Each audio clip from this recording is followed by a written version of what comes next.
I feel like a new washing machine that would be part of the tech to avoid that from occurring.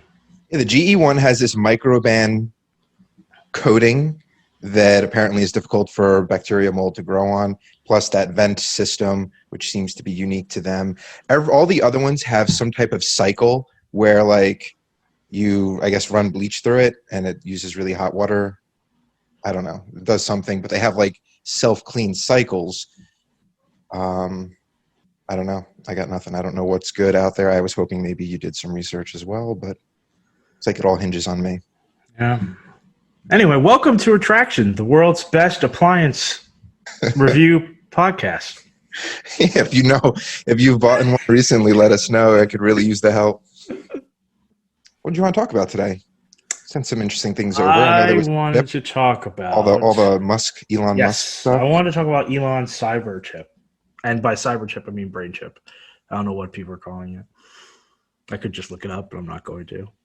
When you sent me a video, was it a YouTube video? Was it an introduction to It was a YouTube video from CNET. All the practical short-term applications for it, which seem simple and achievable. No, with the assumption that you can actually make this connection between a chip and your brain. But then sure, it almost like runs diagnostic like you would on your car. I love how they brought the pigs in. If anyone hasn't seen the video, I just love how they just were like, look, the pigs we test them on live really good lives. You can't even tell that we drilled its skull. That was what I got from it. Look, this one had it removed, and you can't even tell that we drilled a hole. Yeah. I don't know what. Yeah. I mean, because that's pretty good. Because the other pigs didn't treat it differently, and it was able to walk around the pen and smell. Right. What exactly was the measurement for normalcy? It was really odd, and I mean, look, I'm sure some tech people are going to chime in and be like, it was groundbreaking. But the thing is, here's why. This is why I was laughing, because I feel like Elon Musk does all these things because he, just like most billionaires, wants to live forever, and he's Walt Disney-fying. So instead of freezing his brain and putting it into a secret vault somewhere, he's like, I'm going to figure out how to have my consciousness live on indefinitely. And he's completely altered carbon dust. And that's what I thought this was all about. This was like that innocuous beginning where it's like, look at this. It's called a stack. And it's like, it has one of those special demos with like a really hot model that's like, her stack is 3 inches by something diameter, and it's going to be everything you will ever want, and it's how you live a very wealthy and successful life is by adopting the stack. So come on down and we'll implant one for you tomorrow. And what was the name of the ruling class in altered carbon, like the people who lived? What was he called? Yeah, that's right, they did have a name. You look that one up. I'll fill dead air. It's gonna bother me.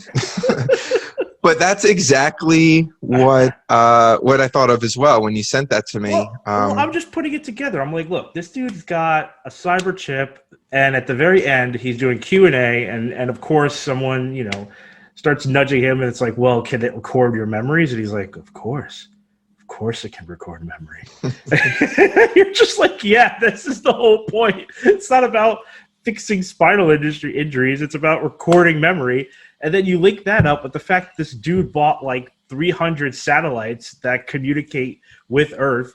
He's got them up in orbit, and they're all about transferring information at light speed. So he's like, well, you got the satellites up there. They're transferring information. You've got this chip in your brain that collects memory. I mean, am I the only person who sees what's happening here? Am I the only person? Am I the first guy who sees Skynet, materializing out of nowhere? He's finding a way to back himself up. Yes. Right? It's not only transferring his consciousness, but he's going to back it up to multiple servers so he can never be stopped. He can never be stopped. Just going to keep relaying around the world. Exactly. It's great. Exactly. They're called meths. Meth. Okay. That's where the rich ruling elite class? people. Yeah. Right. He's gonna be the meth. Like there's like the first one too, right? Like don't they have like the old, like there's older families. It's like the first family. That's how it goes. It's like there's like a hierarchy tier of ruling classes. imagine there are going to be different echelons. So that was, if I'm going to be honest, it was the second thing I thought about was the altered carbon bit. The first thing I thought about was like the Matrix and just downloading new information and skills. And that's kind of where my head went. Like, wow, is that possible then? Like, if you're able to interface with this machine, why not? I don't know, because no, say no. I feel like that's the hook that gets us all on board. This is how they pass the bill. Right. They tell us it's all going to be like the Matrix, and then they don't tell us how much it costs. Oh no, the pork is the cost, and the cost is your soul. I mean, but yeah, I mean, why not, right? If it's recording your memories, why can't you alter the memories that are being recorded and add in skills from a kung fu master or a culinary, some sort of Anthony Bourdain of the next generation, because he's passed before you could accumulate his memories. But that's the point. You'd have all these memories stored in a cloud system. Why can't you cherry pick and then pull in 60 years worth of culinary memories into your own lineage and make that a part of your skill set? Why not? I wonder if there's a difference between this is like first time I'm ever really thinking this deep into it, but if you like read a book and learn something, or you learn a new skill, whether it's typing on a keyboard, whatever it is that equivalent to a memory of like your childhood, some Christmas long ago, whatever it may have been? I would say so, yeah, because it's not instinctual, right? So I mean, I don't know. I mean, there's a little bit of muscle memory, I think, to it as well, but after a while, right? So I mean, I guess that's the balance, is that you'd have the memories of someone who had been cooking their entire life, but you wouldn't have the muscle memory. So it would take some time to get this new body adapted to the skill that you want it to, sort of not convey, but whatever, the skill that you want to exhibit. And this is where I know just enough to like be dangerous, but don't they also say that whole idea of, well, we were 5-generation blacksmith, and that's why little Johnny is an amazing blacksmith? It's because of some like epigenetic thing where certain genes are expressed in a certain way because it's been beneficial generation after generation, and then there actually is something to having a family history of doing something specific. I mean, if you want to talk, how does that get transferred? I feel like that's so different, because I feel like the blacksmith. But how do you download like martial arts? Because what I'm saying is, if there's more to it than just I remember reading that, now I'm a martial artist. Like, how do you all of a sudden know how to do something? Well, I'm saying you'd have the memories of doing, baking a cake a million times over, right? But like, I used to know how to throw a fastball, but I just don't have it anymore. Like, Wild Thing. Oh, well, look, you're absolutely right about that, right? Because I mean, there's got to be a point where the body that you're adapting has to have the muscular capability in order to enact the memories for something like throwing a fastball. So yeah, if you pick a body that has not seen the light of day in 20 years and is relatively scrawny and malnourished, and you're like, well, throw a fastball, kid. Yeah, that ball is going to come out. The technique will probably be there, though. That's the thing. The technique would be there, but then the speed probably wouldn't be what you'd be accustomed to. But that's my point. If you're going to be doing this, of course, you're going to start selecting. I mean, that was the whole thing in Altered Carbon. You start selecting bodies that are the best. So you start paying for bodies. You start stashing bodies in different places that are up to the physique of what you expect or what you want out of your next life. And then you get this whole like black market body trade. It's going to be horrible. It's going to be this horrible dark future. And he's like bringing it on, and everyone's just like, what is it? It's how does democracy die? Not with like the thunderous applause. Thunderous applause. Yeah. The prequel quote. Yeah. Well, was it that video? Was it where he said it was going to be the cost of like LASIK, like eye surgery? Of course it is. Of course it's cheap. Insurance going to cover that? I want this. I'd like to push through.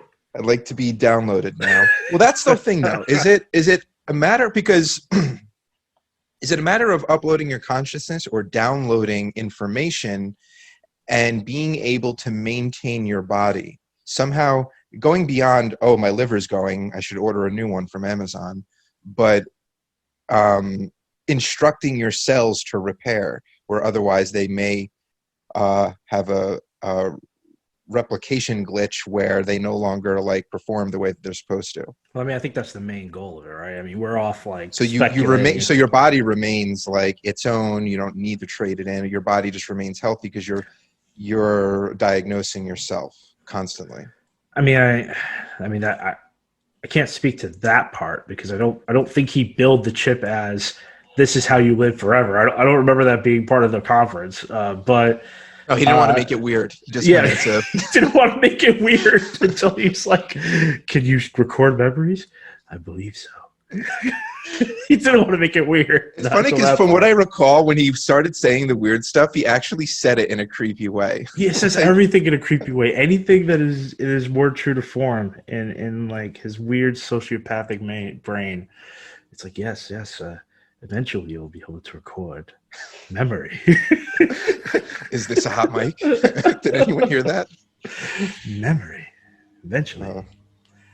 Yeah, it was ridiculous. And then it's like, I feel like that's how it's going to end. We're all going to be out there in the streets fighting for climate change and democracy, and then you've got this weird billionaire supervillain. It's like everything a comic book has told us to be worried about since the inception of comics. And the supervillain's out there building chips, putting it in our brains, and he owns the sky.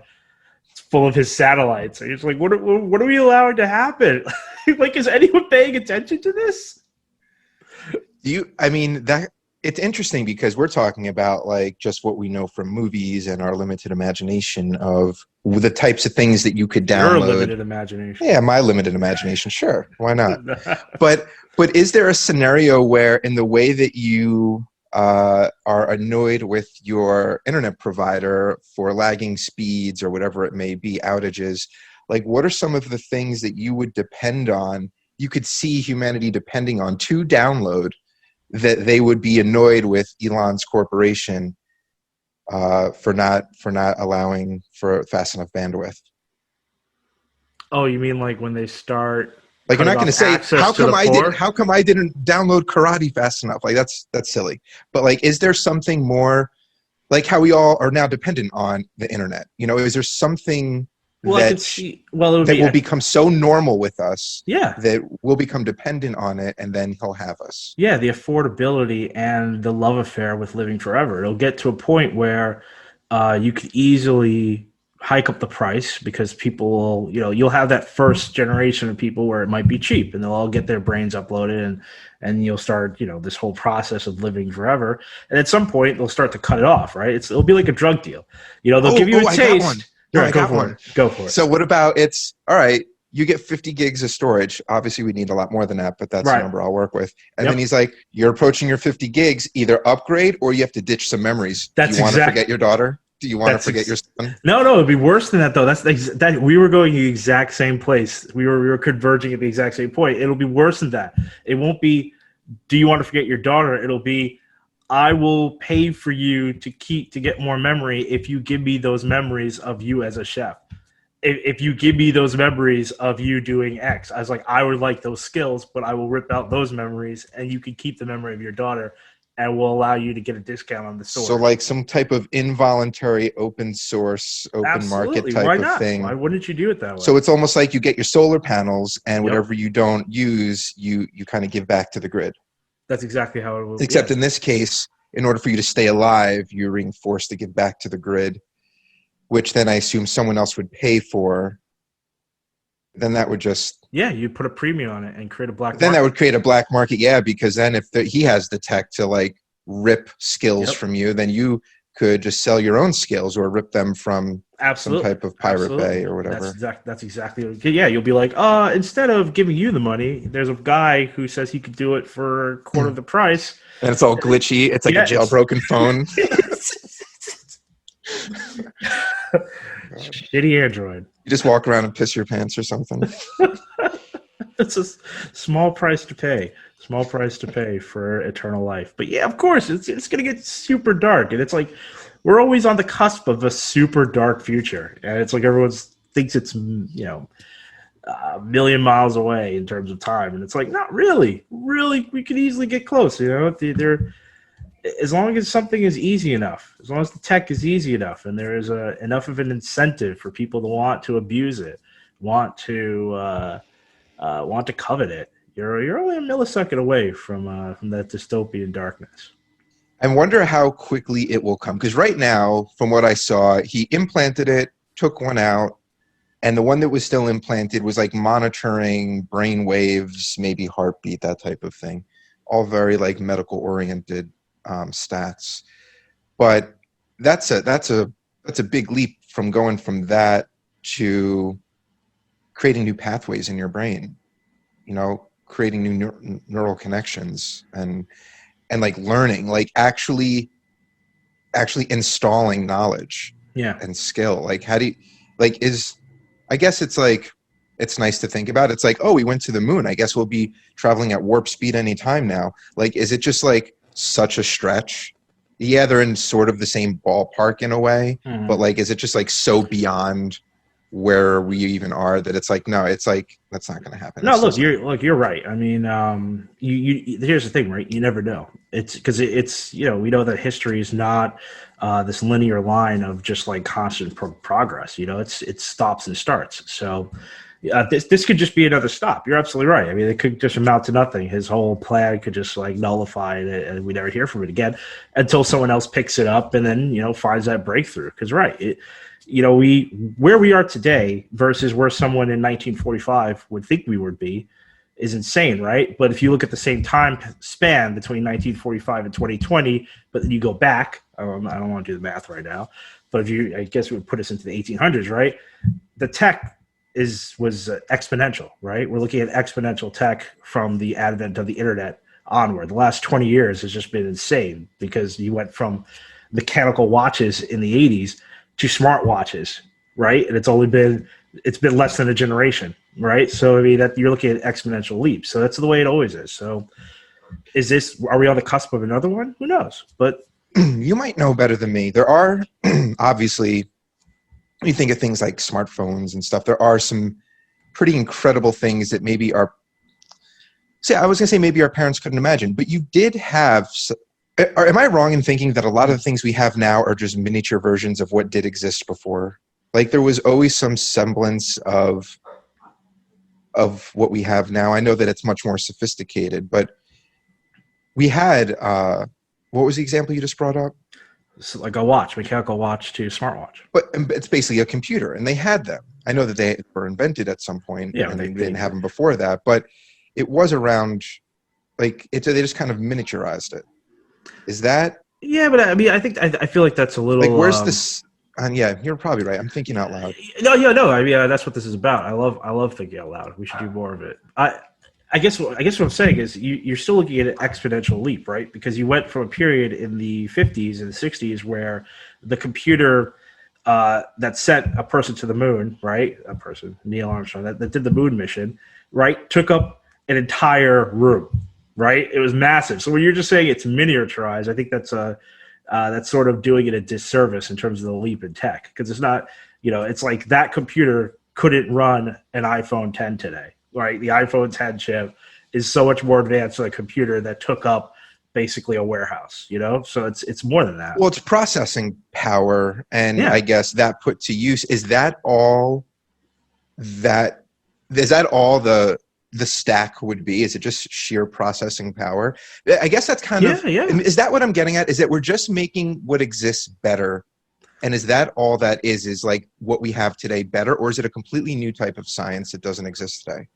Oh, I mean, I can't speak to that, but I don't think it's a new type of science. In fact, we should get a guy on. I do know a guy. We should have a part 2 of this because I know a guy who can actually answer a lot of this. I would say it's still an evolution because, it's like thinking about when Google Glass came out, right? And how much of a joke that was.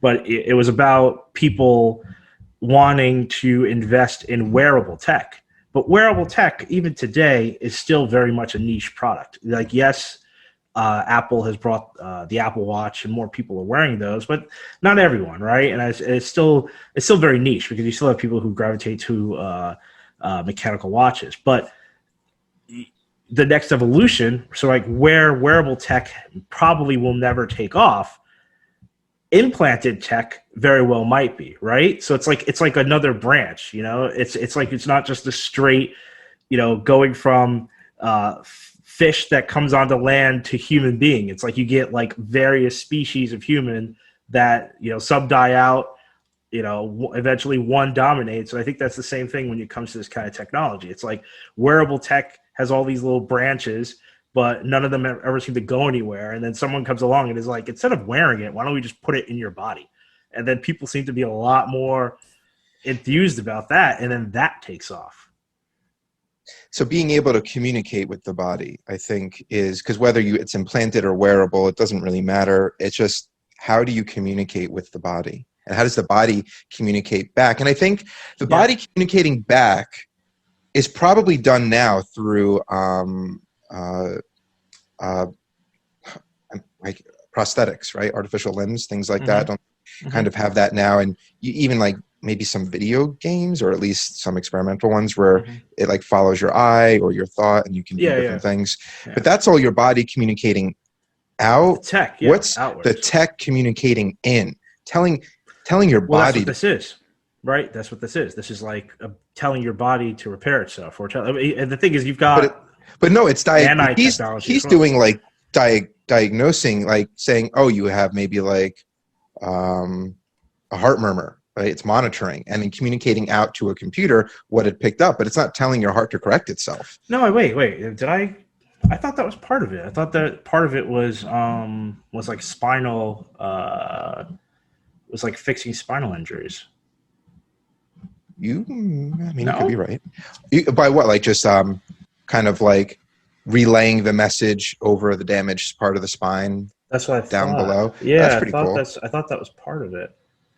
Late foray into Science Fiction Friday, a brain chip implant to allow people who are paralyzed to operate technology such as smartphones or robotic limbs with their thoughts. But that's what I said. That's your body communicating out. It's not a foreign body communicating in.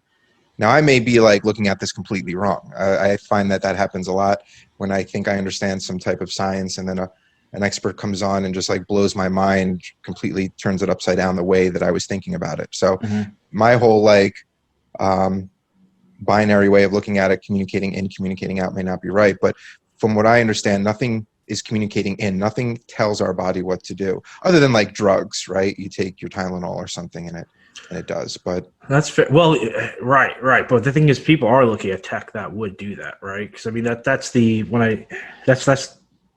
again, I feel like you should have prepared for this one, because now you've thrown a whole new wrench in. It's like I'm talking about Elon, and now you're trying to make me remember much about nanotech. But I think a portion of nanotechnology is about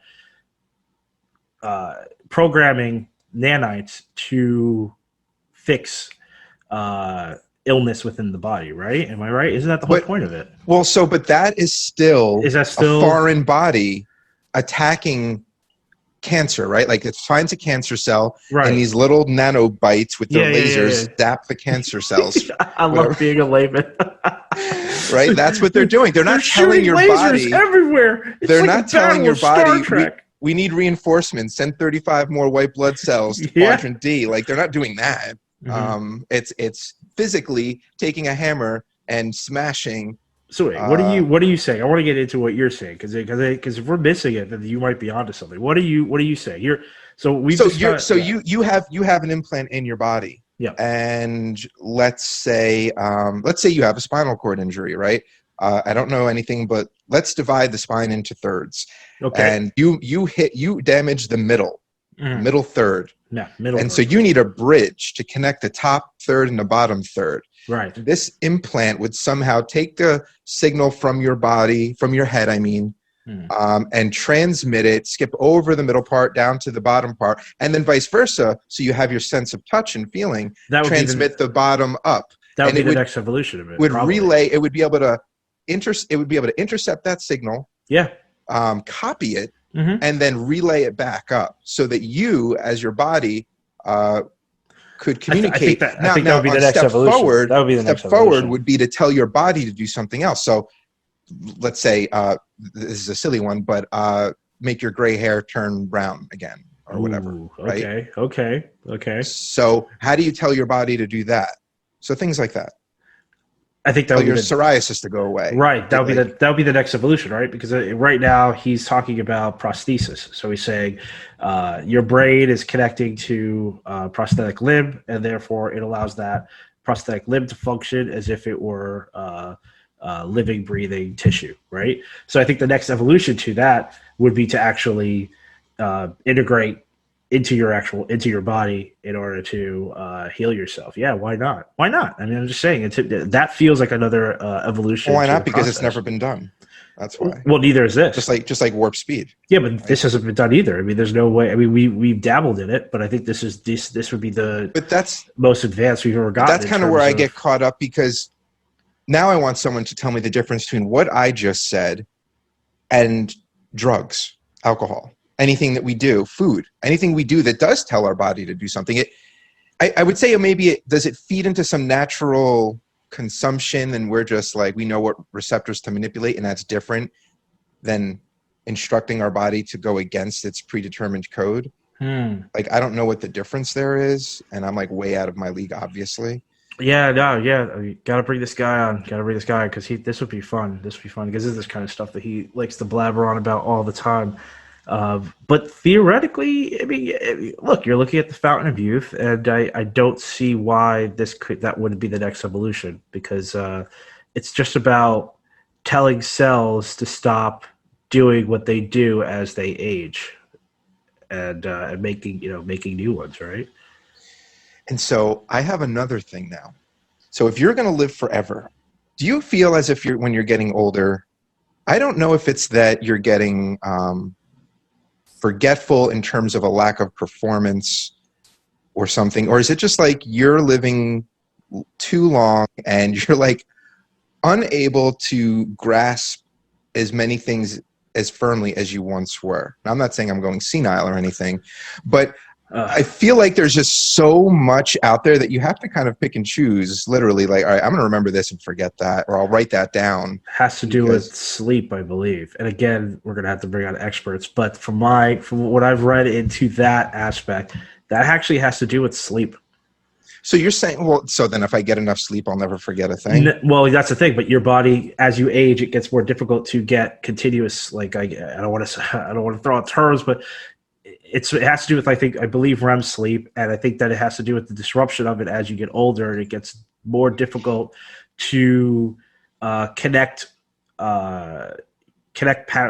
portions of sleep through the night. And so with that, fragging my brain enough. That's exactly right. So with that, that's how you start to forget things, because you cannot get enough recuperative rest. So, because where I was going with that is there a point, and I guess comparing it to a computer, where you're just running out of memory? And if you live for 1,000 years, are you going to run out of memory? Like, are you just physically either going to forget things, like massive chunks of your earlier life or whatever moment? Well, you already do that, right? I mean, that's another type of. But I don't know if it's because you're, quote unquote, running out of memory or whatever mechanism. Like, will there become a point where you're like, it doesn't matter that my cells are healthy, like my brain, whatever it is in my brain that is storing this memory, I don't have any more. Like, is that a thing that you can run out of? No, well, I feel like that's the wrong question to ask, right? Because it's not right now you run out of memory. That's why you forget things. It's why you do not remember. There's degenerative diseases and stuff, right? No, it's not. No, I'm talking about normally. It's why you do not remember every waking moment of your days from the time you turn to 3 years old to 5. You have to forget things in order to be efficient. But you do remember them. Like, you remember certain things, but my point is you don't remember every single day. But that's why. Because you do run out of memory. Not in a way. So I guess there are some things where you're like, even if someone showed you a video, you're like, I I have no memory of this place. Right. But there are some other things that if someone shows you a picture or plays a video, you're like, oh, dude, I completely forgot. But yeah, it's all coming back to me now. Yeah, Like that whole, it's all coming back to me. but it's not coming back exactly as you remember it. I mean, that's they've done tests on that. It's not exactly as you remember it. It's sort of like a feeling comes back, and then you chunk it. A lower resolution memory. It's a lower resolution. Yeah, it's lower res. Yeah, absolutely. I'm just trying to say, of course, you do run out of memory. It's why you do not remember every single portion of yesterday. You remember parts of it that are important until. So it's no is longer there? needed. I guess then, is there a finite amount? Has anyone ever figured out like human brain can hold 1,000 terabytes? And once you hit that, and how do you measure it? Is each hot dog you ate like 1 meg? Like, how do you remember each of these moments in your life? How is your body deciding what to forget and what to remember? Because sometimes you can't remember where you put your keys and you really need them. Like, how does your body determine what's an important memory and what isn't? Is it just through your own like self-practice of, I need to remember this? I'm not an expert. This podcast is about respecting experts. I don't know. You have to ask somebody. I don't know. I don't know why you forget your keys. I mean, we got to talk to a neuroscientist, or we're going to talk to someone in the psychology field in order to answer some of these questions. But I guess if you were going to live forever, do you have to buy memory? Are you going to have to is that another upsell from Elon Musk? Well, look, let's talk about. You got to buy your cloud stuff, yep. But then you also have to buy your own hard drive memory. Well, I would assess. I mean, I would speculate that eventually you're going to get different levels of chips, right? And some chips are going to have more RAM than others, and that's all part of the cost. And I'm going to assume that you're going to have different tiers of access to the cloud, because that's what I'm saying. What you're saying is so interesting, because you probably can, if you start recording every waking moment of your day and then it gets stored into a backup cloud system, you would have access to it. And if you wanted to say, I want to remember every moment of my 5-year-old self, that would be stored. And it's like a video. You could just sit down one day and just like fast forward through it and like stop and start at different points. There's no reason why you couldn't do something like that. That'd be crazy, but it'd be cool. The first thing that popped into my head when you said, I want to remember every day of my 5-year-old self, how would that influence your character as an adult? Radically. Because you have to forget feeling the emotion of a 5-year-old like that intensely, and the things that upset you and made you happy. Would that somehow not turn you back into a 5-year-old, but how would that impact you? Because the things, I mean, I don't even remember. I think there would be a lot more hatred. Probably shaped me that I've had to unshape to a degree. But I wonder what type of vengeful spirit. I'm sure your emotional connection to those memories, such a strong connection. Yeah. Is that bad or good? Because kids are so pure too. I mean, it depends. Right, it depends on the quality of your life growing up. That's true. It depends on a lot of things. But I mean, I'm not saying that you necessarily will evoke. You might be able to watch the memory. It doesn't mean that you'll be able to relive it. Those should be two different things. But would recall kick in? Like, oh my God, I forgot about that, and you remember it, but it's from this horrific nightmare that I can't shake now. It's been brought back to the forefront. But it should be from the position of experience. So you should say, well, I'm a 25-year-old man reliving what it like watching my 5-year-old self, and it's sort of like it shouldn't. It depending on how bad the memory could be, it could re-traumatize you, but you should still have the perspective of being 25, looking at a 5-year-old's memory. Now you're getting sort of indirectly into what I was talking about before. Is a memory different than a learned skill or idea?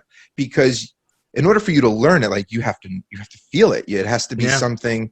And if you're just watching a memory and not feeling that memory, now there are two different types of memories. Maybe there's another word for that other thing. No, I agree. But if you're able to download Kung Fu, but you don't want to be emotionally impacted by a 5-year-old by a memory of your 5-year-old self, then those have to be treated differently, don't they?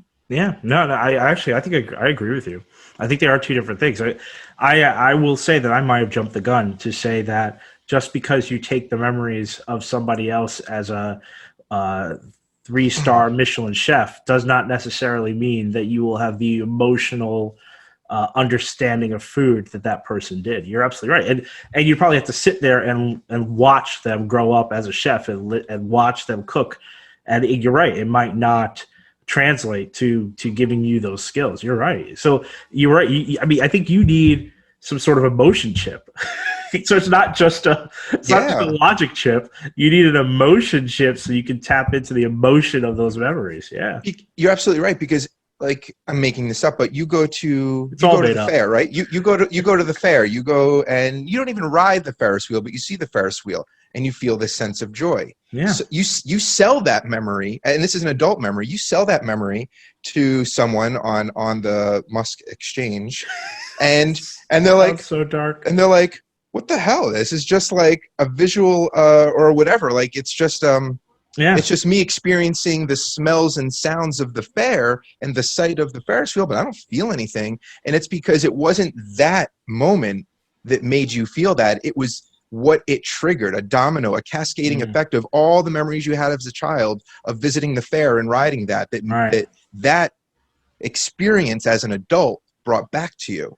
And so you would have to like buy a package deal. Like, I want the Ferris wheel nostalgia package where you have to like experience the emotion of a 5-year-old so many times under whatever circumstances, and then be brought to and then have it distanced and then brought back again to have nostalgia, because you don't get nostalgia as a 5-year-old.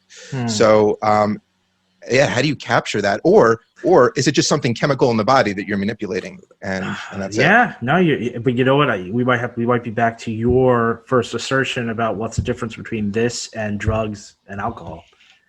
Because it'd be right. It might be a dopamine like it might just be some sort of you might get a package deal where you're getting the memory that you can watch, and then it's also manipulating sensors, like it's triggering dopamine, it's triggering different parts of your body so that you get this like emotional attachment to it. Because you're right.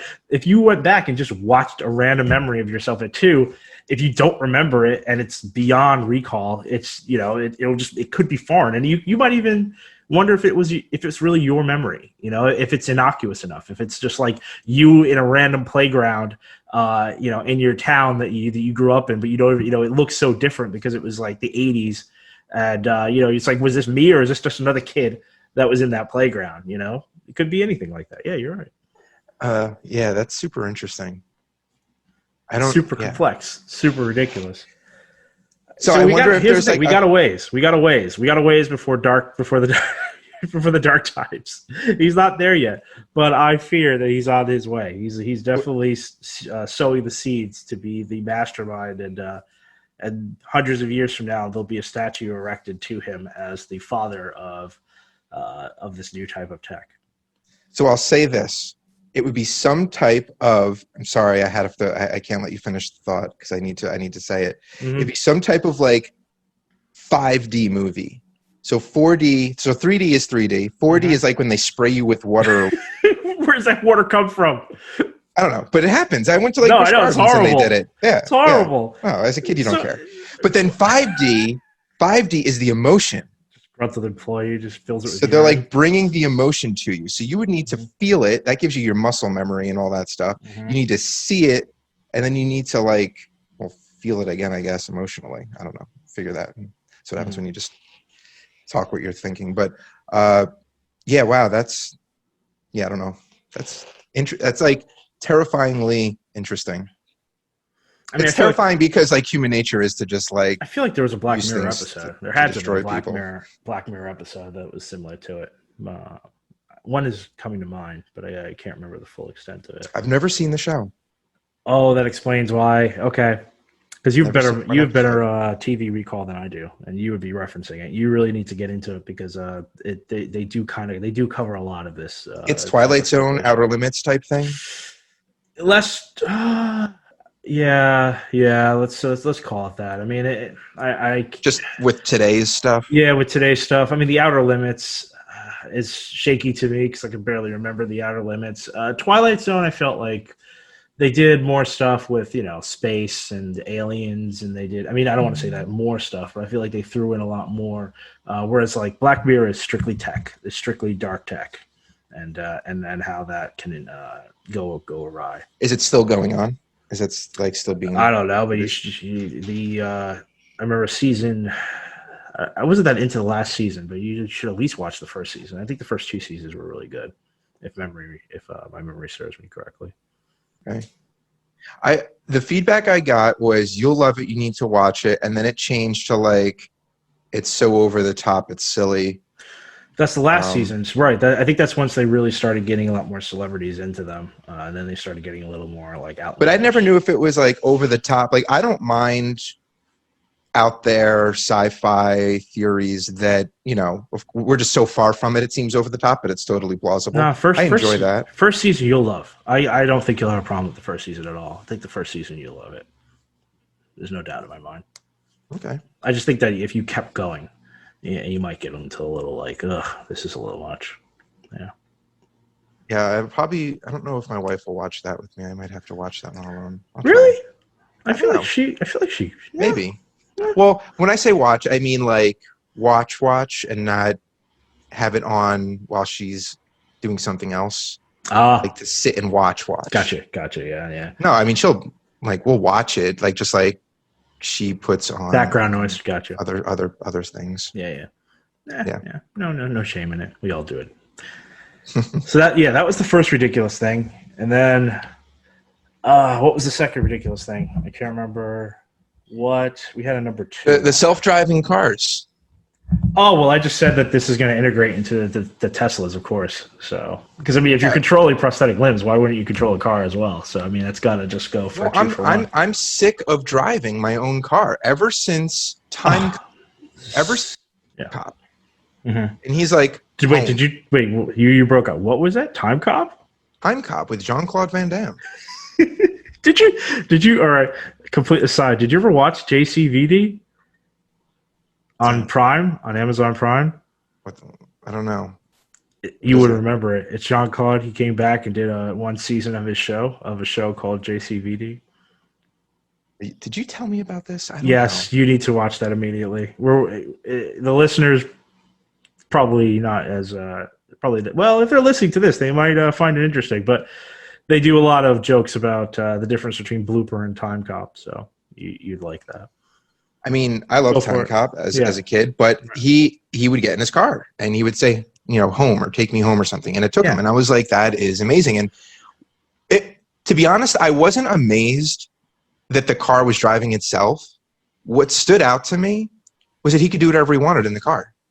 Like the convenience of it is what stood out to me, not necessarily the technology. And I thought that was always interesting. It always kind of stuck with me. And even now, when I see like Minority Report or really anything, or even just think about it, it's not so much, it's not so much the tech, which I respect, but it's what immediately like gets me is the emotional connection of I get to do whatever I want.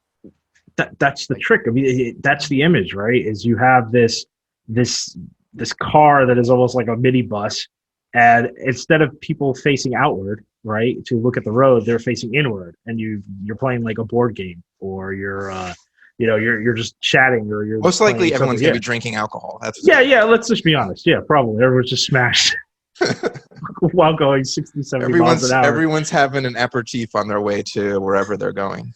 I mean, that's the future. That it's kind of here, and that's the most frustrating part about it. It's like we're living in that future, and it just can't get to being ubiquitous. We can't get to that point where everyone has a driverless car, and it's like, but the tech is here, and it's so ridiculous why we cannot get to that point.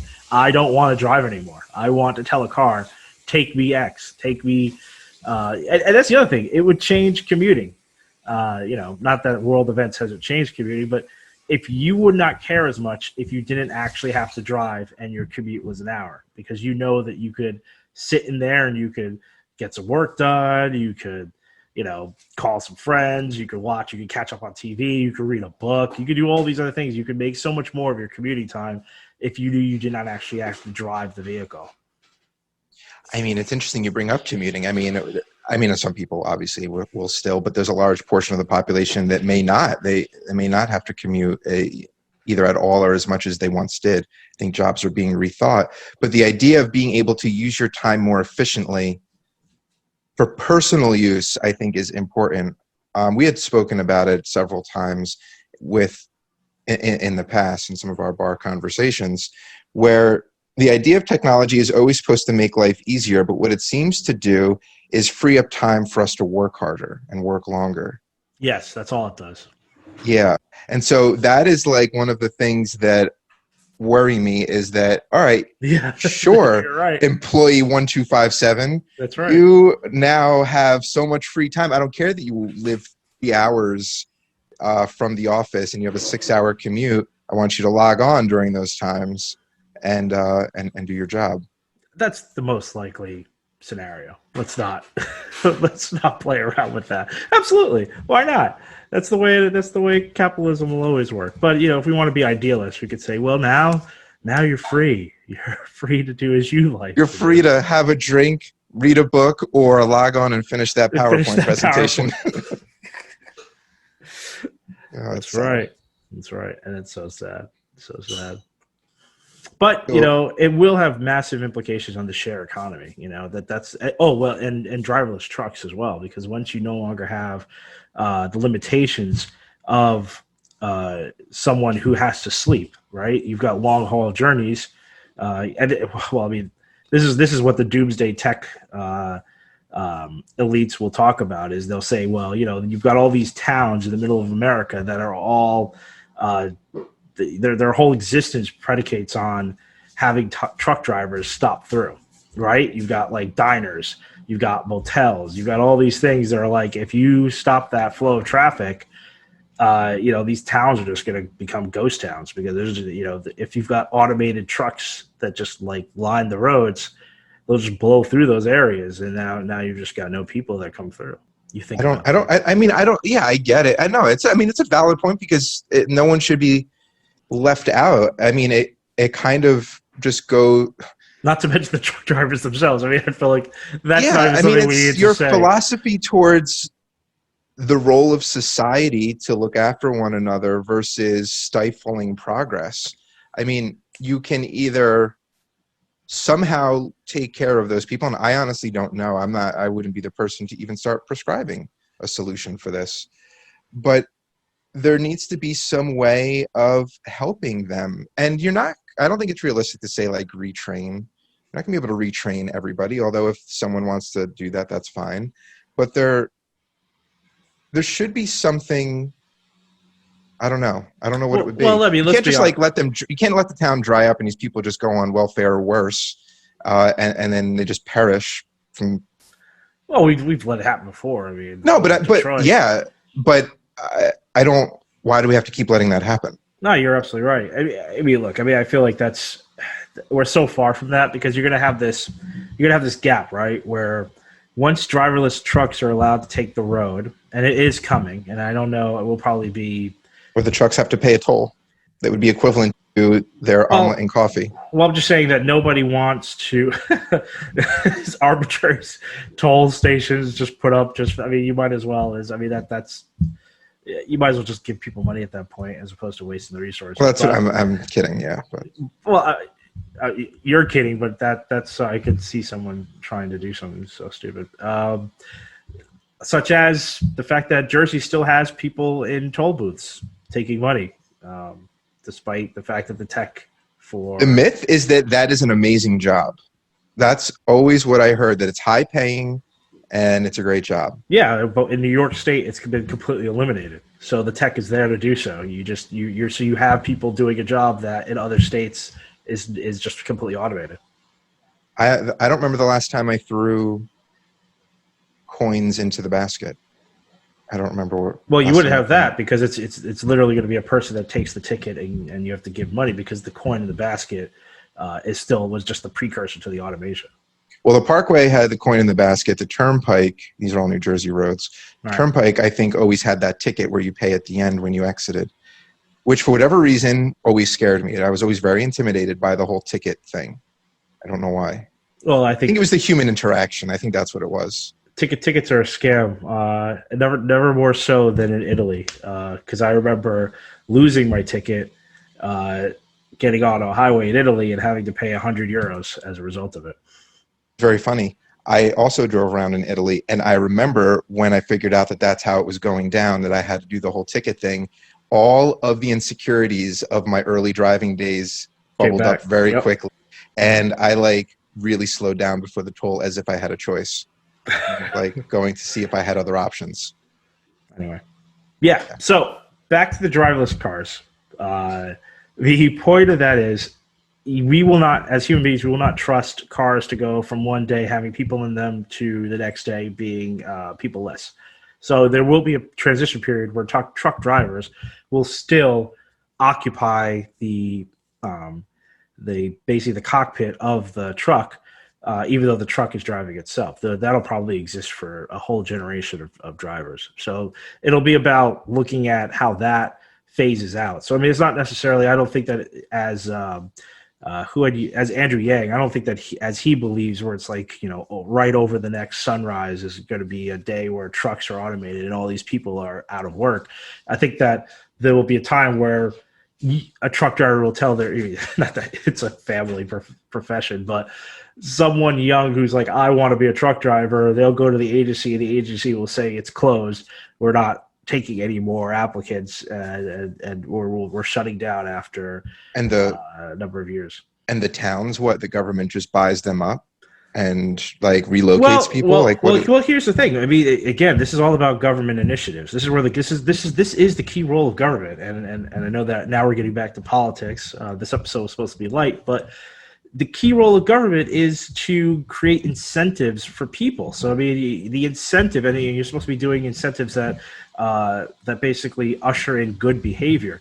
With jobs going more and more remote, and then if you have driverless cars, which means that people can cover larger distances in one fell swoop, you could take some of these small towns in the middle of nowhere that were just service truck stops, and then you could start building into them, right? And then people could start living in them, and you could create a new brand of city. So instead of the old cities like New York and LA that have just terrible construction in terms of being overcrowded and all these different plans throughout the decades that have basically, that have kind of resulted in this, not so progressive way of looking at of living in the future. You could start over. You could take these small towns and you could start building them out in a more eco-friendly. You can make, you're going to have better transportation because, again, you've got automated transportation, so it can run around the clock, and you can implement certain tools when it comes to automation that allows for better, fuel and mileage and what have you, and all that consumption. And I'm rambling, but my point is that you could do something. You could flip them, and you could repopulate them with people, because remote living, remote work opens up a buttload of opportunity in terms of what can be done. Yeah. I mean, is that... You disagree? Well, so you have this transitional period, and you spoke about the jobs of drivers. Mm-hmm. And then when you get into the towns, yep. I'm still a little fuzzy because you're talking about LA, the densely populated areas kind of fanning out because of the changing ways that people can work virtually, or their driverless cars that make their commute more accessible. Yep. Maybe just mass transit in general improves. Mm-hmm. And is that like a new Homestead Act type thing? Yeah, that's exactly what you're looking at. Yeah. And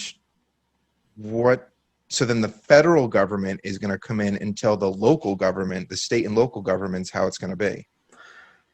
All right. Well, I mean, you say it so heavy-handedly, as if that's how we it haven't is, done right? that in the past. What if That's exactly what's happened in the past. That's how the national parks were created.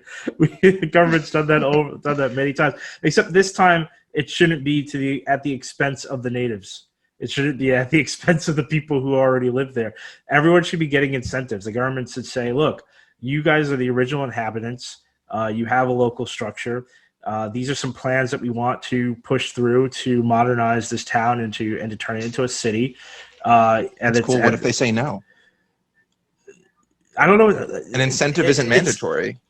An incentive is like voluntary. What if they say no? What if they say we like our Hamlet? I think it's look. I mean, you're right. The reason this might not happen is because of the optics of modern day politics. But eminent domain exists for a reason. I mean, if we could decide to build a border wall that kicks people off of their land and everyone's fine with it, for something that I do not believe. Is beneficial. You're talking about you have a town that is whatever acreage. It's let's say a big town, because the towns out in the middle of open space are pretty sprawling. Sprawling, yeah. But they have 800 residents. Yep. In however many houses. Mm-hmm. And what the federal government's going to come in and say is that plot over there, we're developing that. That plot over there, we're developing that. That's right. Eminent domain, from what I understand, is done and sometimes done in seemingly unfair ways. Yeah, it is. But it's never done to, at least to my understanding, it's never done like a lot to one place. Like, it's not like they're looking at one town and they're like, we're developing 60% of this. I don't want to speak to the history of it. I mean, it's kind of hard because it's like, well, a national park, right? That's built in one place, or Hoover Dam, or I mean, that's built in one place. So eventually, I don't know the history of that. Was that all open, or did they kick people out? Did they buy people out? I'm sure there was a lot of nefarious stuff going on. I mean, I think the. I mean, it's pretty dark to get into the national parks. I think it's pretty dark stuff. But let's just get into Central Park, because I know Central Park's story pretty well, right? And it's a whole thing of unfair eminent domain, where the city looked at a neighborhood of mostly black and brown people who owned their homes and kicked them out of it and said, we're demolishing this neighborhood and we're building a park, because that's the way the government decides to do things sometimes. And yeah, so but would you say that was good? I mean, no. Well, I mean, knowing you would be against something like that. But now you're almost bringing up these acts as like precedent to say we can do it again for the greater good. I'm saying that we've done it terribly in the past, so we should look at how to do it where it benefits everybody, as opposed to a select few, right? Because there you're like, well, we're going to kick brown people out to the outskirts so that white residents can enjoy this beautiful park in the middle of the island.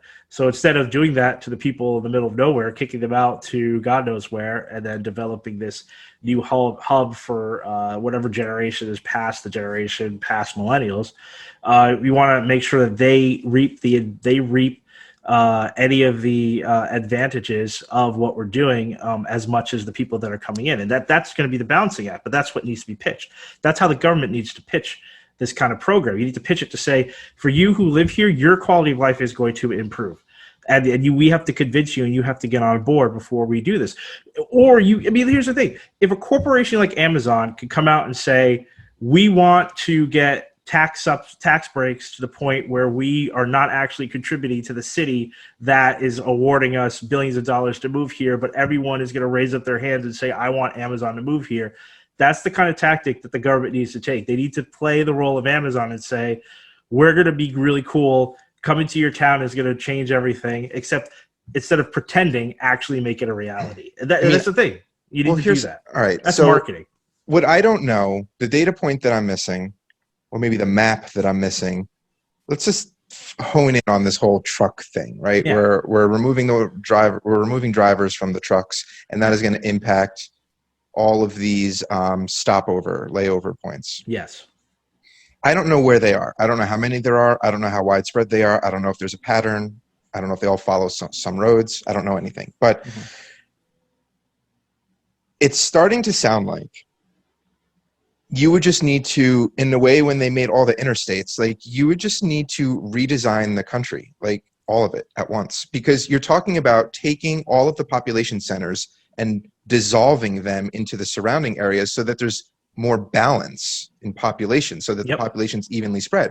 Now, you would have to incentivize people because maybe some people live by the water and they don't want to move away from the water, or they don't want to live in the middle of the country, or they want to, whatever it may be. And you're incentivizing them, but people are going to say no. So I don't know how you handle that. But it sounds like there just needs to be a whole reorg of our national infrastructure. And I'm not talking about bridges and roads. I'm talking about neighborhoods, places of commerce, everything. That didn't they do something like that in Brazil? And it was like a catastrophic failure where they built this dream city. I've not heard about what happened in Brazil, but you look that up, but I will go back to, I don't understand why it's something so not disastrous. I just don't understand why there's so much hesitation towards a project like that, because essentially that is the highway project. What you described was kind of the highway project. It was to create highways that interconnected the east and west coasts and north and south of America. It's a similar thing. You're right. Would it happen all at once? Yes. You'd build it out and you'd plot it out to a point where you're like, we're going to redistribute. And, instead of having all this sort of like wasted land where we're subsidizing corn, we're going to try to do something a little bit more environmentally friendly. And we're going to, try to get people out there and incentivize them with really, really good offers, similar to, what we did for the Manifest Destiny kind of, you give people cheap homes, cheap houses, and you say, here's your discounts and have at it. Yeah. I don't know. I don't know if it's a fair comparison of where we are now and where we were then. And in the sense that it's a big enough motivating factor, but maybe it is. And I'm probably standing on a huge correction here. I don't know. So I think the name of this is what happens when you like recall a memory and you don't really know what you're talking about. Mm-hmm. But I think the place is called Brasilia, which seems to be the federal capital of Brazil and seat of the government. Mm-hmm. I don't know if it's failed or not. Okay. I, for whatever reason, have it where I saw something one time where there was a big master plan on how the city was designed and how it would operate. And maybe it's not like abandoned or anything, but it didn't operate the way that the designers intended. And maybe they made adjustments. I don't know, but something went wrong. I'm going to have to look into this because you should bring it up next time. Because I mean, I see what you're writing here. It's a Brazilian architect who died. This is like a piece that's in memory of the guy who I guess designed the city. It says that he's best remembered for Brasilia, the city he helped design in the late 50s. Modernist architect, made Brazil's federal capital a UNESCO World Heritage Site in '87, but doesn't work as a city. It was planned from scratch as an ideal city and built on an empty plateau. And the idea was to build a new capital to bring progress to the interior of Brazil. So, I'm looking at, but here's the thing, right? We're talking about a city that was designed in the 50s. It looks like it relies heavily on highways, like massive highways. I mean, their highways are our whatever hyperloops, like who knows? But yeah, exactly. I mean, look, I'm not going to speak to the success or failure of the city, but I mean, I'm going to speak to the time. I mean, this is designing a city in the 50s. I think that we've learned a lot from there, and I'm talking about implementing a lot of the advancements.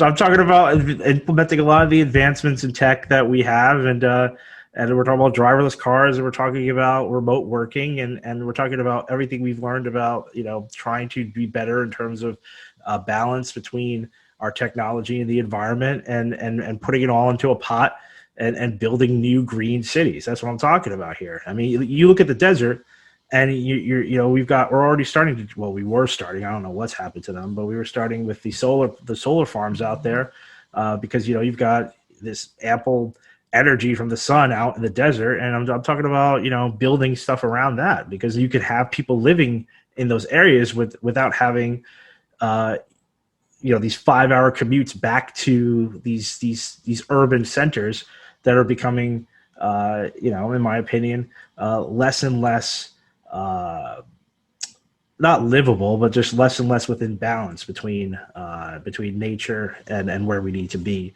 for urbanization. Here's a memory that I'll sell to you. Shoot. Did you ever go to Disney World or Yes. Epcot? Yep. Did you ever do Spaceship Earth? But not the new version that exists now, but like the older version when we were like kids. No, not the older version. No. So there was an older version where you would travel around. They had all these animatronics scenes, and one was of the desert, and it was all irrigation, and they turned a desert into like farmland through irrigation, all that. I don't think it was in the newer version of it. I don't know, but maybe. I mean, it's they've done always, like parodies, like not parodies, but you've seen it in other works where they use. I have the image in my head. It was like, I mean, the families were living in these domes, right? And the domes. They had this whole like control centers, all these blinking lights, and you would see like the fields, the irrigation fields in the desert. Right. Well, they always put it into like any kind of. It was so futuristic. Yeah, exactly. Yeah, it was so futuristic, and it was such a sense of wonderment. But then growing up, realizing that those are ecosystems that we're just transforming, and do we understand what that means? Like, we're turning a desert into a farm because we think it's a sign of progress because it's food for us or whatever it may be. But what did we just do to the ecosystem there, and how does that impact? Does all that amount of sand good for the earth? Like, to have pockets of sand like that? Like, I don't know. Like, what does it do for the global climate? Like, and I don't know anything. Maybe deserts are like mosquitoes, and no one can find anything that's good. But I don't know. I kind of question that. So I question when you have these rural areas, let's say out in the West, that are just desert, and we're like, oh yeah, let's just take portions of LA and incentivize them to turn that into Las Vegas, the new Las Vegas. And we'll build some reservoirs and everything. Like, is that good? I don't know. I don't think it's good if you just go out there with a plan to say, I'm going to do this without, consulting any kind of scientist whatsoever, environmental people. Yeah. It's probably going to be it's going to probably result pretty poorly. Yeah. I mean, that's not what we're saying to do here. We're saying to consult experts and to come up with a plan. We're saying, hey, why don't we, all these plans that we keep thinking about for terraforming Mars and what have you, why don't we have some wholesale project in America to say, well, what would that look like? So we're going to the desert and we're trying to create biodomes, and we're trying to figure this out, but not in a way that hastens the damage that's already been done from climate change thus far. I'm not saying go out there and be crazy. I'm saying, why don't we look at the science, look at what makes sense? All I know is that the current trajectory that we're on does not make sense, and it's not sustainable. So we need to think outside the box and look at alternatives. This is just one idea, and I'm just saying that the tech that is available is going to open up doors. And which doors we open, what we do when we're inside. It's like The Expanse. Just because we can, should we? I don't know. Just because you have the opening doesn't mean you should go. So, that's where we are. I'm just saying that we shouldn't shy away from the tech, and I feel like right now we're shying away from everything. It's like we're not implementing the tech. We're not looking at any new plans. We're just saying we should just double down on old ways, and hopefully all this mess will just fix itself. And that's just not the way that we should be looking at it, and it's not the way that in the past went, even though there are definitely massive mistakes that were done, or at least horrible in the name of progress, horrible things have been done, let's put it that way. But we should look at it in a different light. And I'm on board with you. So I don't think anything should stop progress, and progress in a way that's beneficial for mankind, not progress in terms of planet, corporations, not mankind and the planet. You gotta have that ecosystem go on. Well, when I think of mankind in an ideal sense, which is what I was kind of referring to, I think of being a shepherd of nature. Like working in partnership with nature, not dominating it. Right. I that a very ideal sense. I can't help but think of Chain Reaction, Keanu Reeves, where they found the formula for unlimited energy and they didn't want to release it. I think it was Chain Reaction. They didn't want to release it because, or was it The Saint, or was it both? I'm going to say maybe. I felt like you were describing the plot to The Saint, but I didn't want to interrupt, so I'm just going to keep letting you go. Because I'm thinking sounds like The Saint. Morgan Freeman's in Chain Reaction, right? I didn't see Chain Reaction, and I can't. I don't. But Morgan Freeman is in The Saint. So they didn't want to put it out there because it would collapse world economies. And that's The Saint. That's The Saint. It might. I know Val Kilmer. I know That's Val. but Yeah, it might that's be, that's but the it might same. be chain They're reaction fighting. too. They're fighting. It might You're be actually chain making me reaction. want to rewatch that movie. Actually, it's such a good movie. But I'm Great pretty movie. sure it's the Saint. That's why they're fighting him too, because he wants to make it free. But so he wants to make it free, and it's like the Russians or whoever that is don't want to do it. But I think in reaction specifically, Morgan and talk about recall from like a decade or so ago. Mm-hmm. But I feel like Morgan Freeman is the one that is making the argument that it is going to like destroy world economies. I want to say it's chain reaction in that sense that I'm referring to, even though both movies deal with releasing free energy, unlimited free energy to the world. Keanu Reeves, chain reaction, Morgan Freeman. I can't believe I never saw this. Check it out. New non-contaminant power source based on hydrogen to prevent the spreading of technology to other countries. Yeah, I feel like that's the economy spin. Yeah, I feel like it's action is the right reference. We'll come back to that. We should have a notes episode where we just say at mark 1 hour and 30 minutes chain reaction. This is what it was about. And you're gonna inject something in post. Yeah, I'll do it in post. We'll do it in post.